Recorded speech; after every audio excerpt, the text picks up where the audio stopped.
The next concept is mixed strategy under game theory. So when do we use this mixed strategy? Okay, if there is no saddle point, if there doesn't exist a saddle point, then we have to go with your mixed strategy. If saddle point is existing, then only option is pure strategy. But whereas when it is doesn't have any saddle point, that means you have to go for your mixed strategy. Okay, so in mixed strategy, same, you'll be going with 2 by 2 matrix. Okay, so you have to convert whatever be the matrix size, you have to convert that into 2 by 2 matrix, then only you can go with your mixed strategy. Okay, so when you have two players, player A and player B, you will be having two outcomes, so or two strategies, will be having the payoffs. So now we have marked this payoffs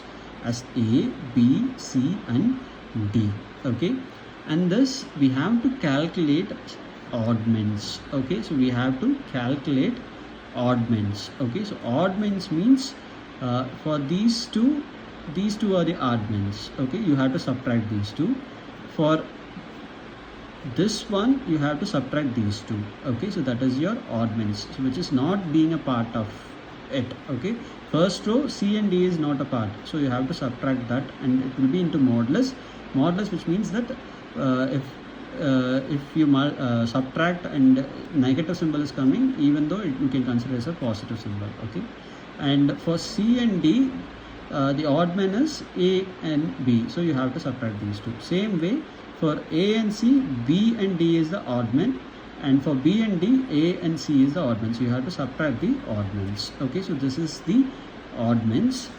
And for selecting or probability of selecting A, okay, so here you will be having two probabilities, so probability 1 and probability 2, because as I told you, we can go with 2 by 2 matrix, so you can have player 1, player 2.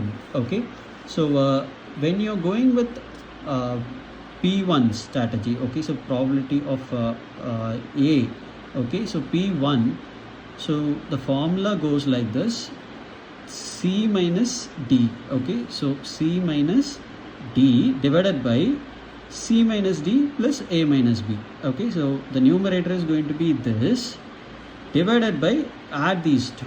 Okay, that is going to be your denominator. So if the numerator is this and the denominator is summation of these two. Okay, C minus D divided by C minus D plus A minus B. This is P1.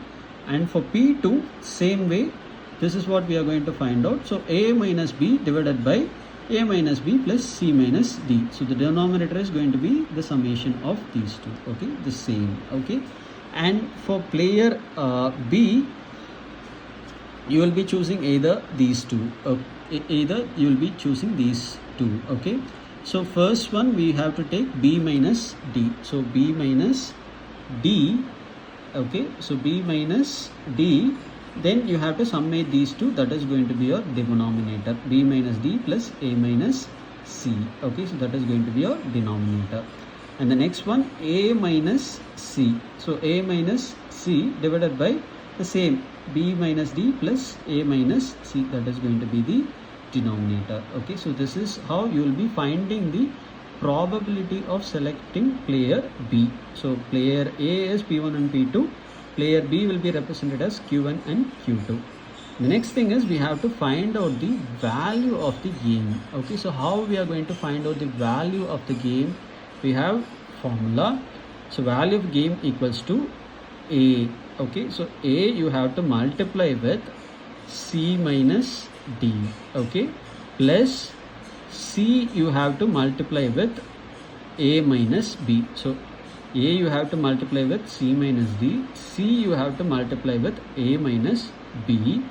Then the denominator is going to be these two. Okay, so these two is going to be the denominator. Summation of these two is going to be the denominator. So A minus B plus C minus D. So this is how you will find out the value of the game. So this is your mixed strategy. Okay, so let us understand with the problem.